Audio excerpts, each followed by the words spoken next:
محبت میں شاعری، یہ میرے مرحوم شوہر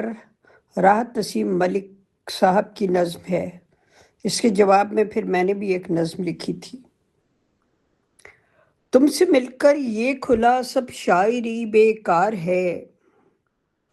تم سے پہلے جلتی پوروں سے کبھی کاغذ کو چھو لیتے تو ہم اپنے لکھے کو حرف آخر مانتے، آنکھ کے روزن پہ پھیلی دھند کو سچائی کا در جانتے، تم سے مل کر یہ کھلا ہے حرف آخر وہ نہیں کاغذ پہ جو ہم نے لکھا، اور سچائی کا در بھی وہ نہیں آنکھ کے روزن پہ پھیلی دھند میں جو واہ ہوا، حرف آخر خون میں چلتی ہوئی چنگاریوں کا لمس ہے، اور سچائی کا در اس ربط کا اظہار ہے، تم سے مل کر یہ کھلا یہ ربط بھی تو بار ہے،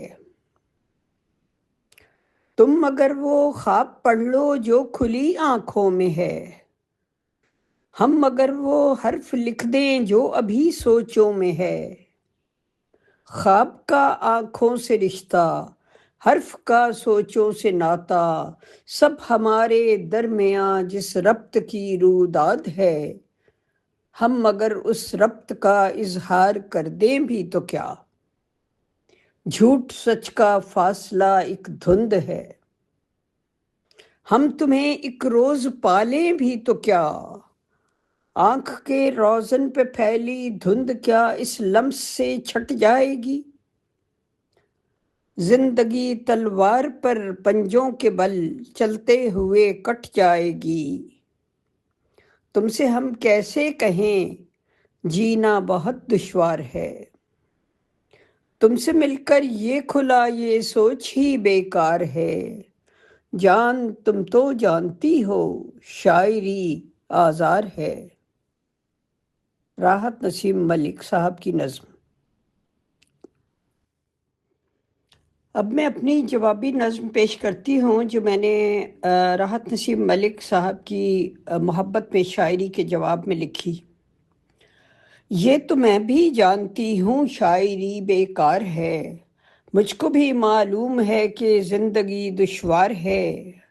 یہ یقین مجھ کو بھی ہے کہ حرف آخر کچھ نہیں، لفظوں کے باہر کچھ نہیں، لفظوں کے اندر کچھ نہیں، دائروں میں پھیلتی سوچوں کا محور کچھ نہیں، میری پوروں نے بھی کاغذ کو چھوا ہے بارہا، سوچ کر کچھ ہاتھ میرا بھی رکا ہے بارہا، اشک کا قطرہ بھی کاغذ پر گرا ہے بارہا،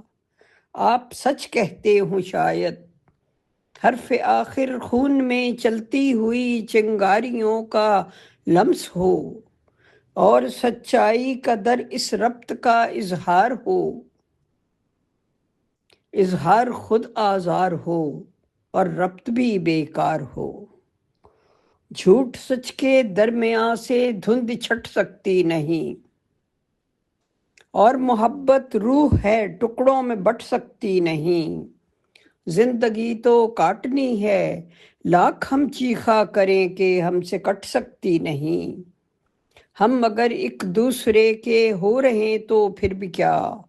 ہم اگر ایک دوسرے کو کھو بھی دیں تو پھر بھی کیا، اور کچھ ریزوں میں اپنی کرچیاں بٹ جائیں گی، اور کچھ ریزوں میں اپنی کرچیاں بٹ جائیں گی، منتظر آنکھیں سلگتی ریت سے اٹ جائیں گی، اور کچھ راتیں ہماری جاگتے کٹ جائیں گی، آپ سے تو جان ایک معصوم سی بے ساختہ سی، پھوٹتی کونپل کی مانند بے ضرر خواہش کا ایک اظہار تھا، آپ پر جو بار تھا چھوڑ بھی دیجئے کہ سب بیکار تھا۔ کلام عرشی ملک۔